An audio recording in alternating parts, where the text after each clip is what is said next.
Oi, gente, Sabrina de novo, tudo bem com vocês? Gravar esse vídeo está sendo um desafio, como poucas vezes eu me vi desafiada quando eu resolvi gravar um vídeo. Isso acontece porque primeiro eu escolhi o anime que eu ia usar para ilustrar o que eu ia falar com vocês.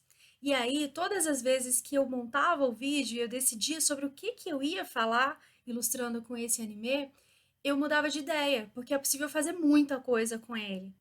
Se a gente estivesse num contexto presencial, eu e vocês tomando um café ou tomando uma coisinha ali no boteco, eu ia deixar em suspense para vocês tentarem adivinhar de qual anime que eu tô falando que pode ser usado para tanta coisa assim. Mas já que a gente está fazendo um vídeo que eu já disse que está sendo difícil, eu vou ilustrar para vocês de onde é que está vindo meu problema. Meu problema é que eu resolvi conversar com vocês usando Full Metal Alchemist para servir de ilustração. E esse é um anime, é uma história que eu posso usar para ilustrar infinitas possibilidades, se eu quiser olhar para ele com o olhar da psicologia. Para aqueles que já conhecem a história, eu vou resumir muito, muito resumidamente. Para aqueles que não conhecem, eu vou tentar dar o mínimo de spoiler possível, mas eu recomendo demais que vocês assistam em algum momento. É a história de dois irmãos, o Alphonse e o Edward Elric, e eles vivem num mundo que está em guerra e no qual a alquimia existe e ela pode ser aprendida por algumas pessoas. Então, a capacidade de transmutar uma coisa em outra, transmutar objetos, transmutar situações, elas podem ser ensinadas para essas pessoas que são os alquimistas, que o exército capta essas pessoas para atuarem nessa guerra, então eles terminam sendo alquimistas militares, tá? E essa é uma premissa importante dentro da história. A segunda premissa importante dentro da história é a premissa da troca equivalente. Então, desde o começo é mostrado que os dois irmãos não têm um pai, o pai deles está ou desaparecido ou morto, eles são criados pela mãe, e em algum momento, bem no começo da história, essa mãe também morre. E eles fazem uma tentativa de, usando a alquimia, trazê-la de volta. Essa tentativa não sai exatamente como eles queriam, e no lugar da mãe voltar a viver, eles perdem algumas partes deles. Então, o irmão mais velho, o Edward, perde o braço e a perna, e o irmão mais novo perde o corpo inteiro. Ele só não desaparece porque o Edward consegue fixar a alma dele numa armadura de metal que estava disponível ali. A premissa do desenho está lançada. Dessa experiência, eles saem muito mais unidos. O Edward sai demonstrando uma capacidade para alquimia muito além do que é esperado para a idade dele, tanto que os outros alquimistas precisam do círculo alquímico para fazer essa transmutação e ele não precisa. Ele se inscreve no exército na tentativa de encontrar a pedra filosofal e conseguir devolver o corpo do irmão dele. Essa tentativa de encontrar a pedra filosofal continua baseada na premissa da troca equivalente. A pedra filosofal seria a única coisa que conseguiria quebrar a regra da troca equivalente, na qual eu não precisaria dar algo de igual peso e igual valor para conseguir obter aquilo que eu quero. Dá para trabalhar uma quantidade infinita de metáforas da psicologia dentro da premissa dessa história. Se eu quiser trabalhar numa perspectiva cognitivo-comportamental, eu posso abordar alguns pensamentos disfuncionais que eu não abordei no outro vídeo sobre esse assunto. Alguns desses pensamentos que podem ser ilustrados no Fullmetal Alchemist passam pela falácia de justiça e a falácia da recompensa do céu. Na falácia da justiça, existe uma crença muito grande na lei do retorno, na lei de que se pessoas boas só terão uma recompensa boa, de que pessoas ruins serão punidas no final e de que o meu comportamento rege o que eu vou receber de volta do mundo. Embora algumas pessoas gostem de acreditar nisso, essa é uma ideia falsa, porque a vida não é controlada 100% do tempo por nós. Isso significa que não tem esse equilíbrio, e isso significa que eu não posso controlar aspectos externos a mim que acontecem na minha vida. Eu não tenho como controlar que alguém que eu goste vai adoecer ou não vai adoecer porque eu fiz ou deixei de fazer caridade, porque eu fui ou não fui até uma igreja, porque eu respondi meus pais ou não respondi os meus pais.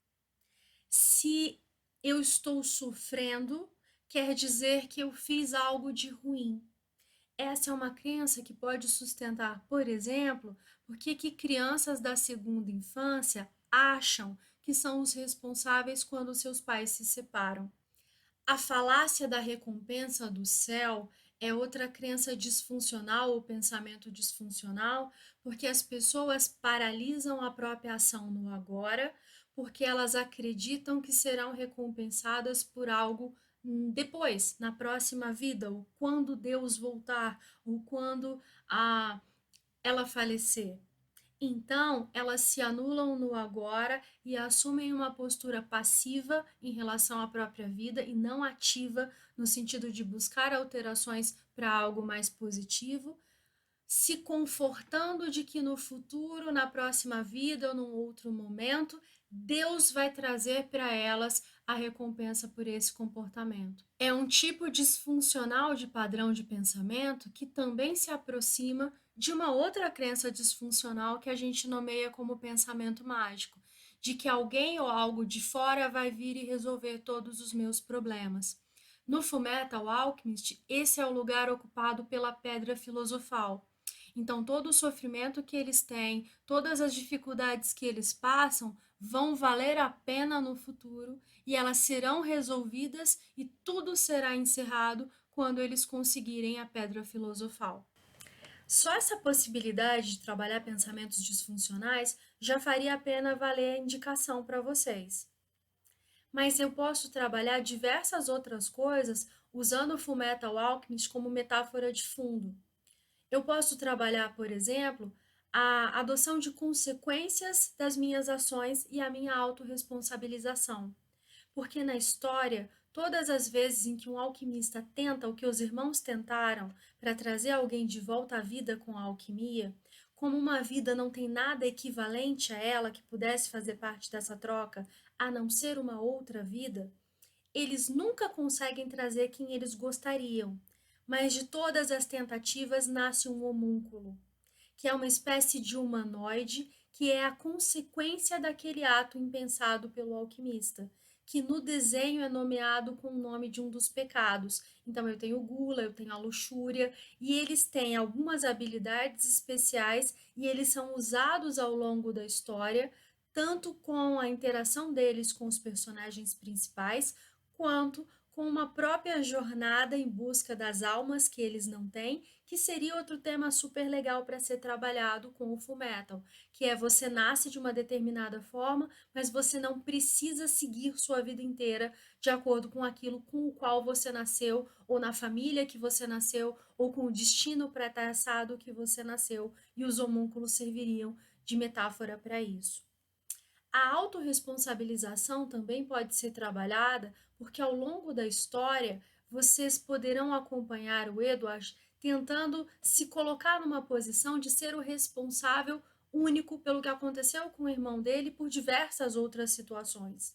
E em algum momento da jornada do herói, que faz parte desse desenho, e do amadurecimento do personagem, ele tem que aprender a lidar com ganhos e perdas e ele tem que aprender a lidar com escolhas que não dependem dele, que são feitas por outras pessoas, mesmo que o afetem.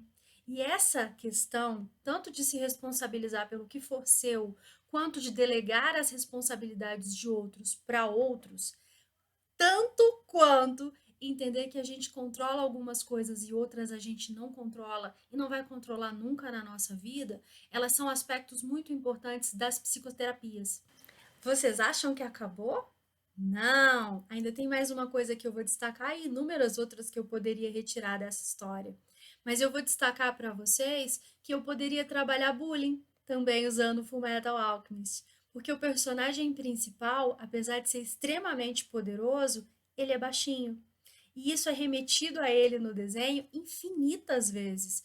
É usado como viés cômico, mas a reação exagerada que ele tem em relação a essas falas que são remetidas a ele e a todas as vezes em que ele não é reconhecido como o alquimista de aço, e esse título é atribuído ao irmão dele, que está dentro de uma armadura de metal, e é necessário que seja feito um esclarecimento, pode ser usado para eu trabalhar tanto questões identitárias quanto questões de reconhecimento social e a importância que isso tem. E se eu quiser levar por esse lado e trabalhar de uma maneira mais lúdica, eu também consigo trabalhar questões de bullying relacionadas a isso, porque exatamente a altura é o calcanhar de Aquiles dele e é a isso que boa parte dos outros personagens remetem assim que ele é apresentado ou assim que eles têm o primeiro contato. Então daria para fazer muita coisa explorando o universo de Fullmetal Alchemist.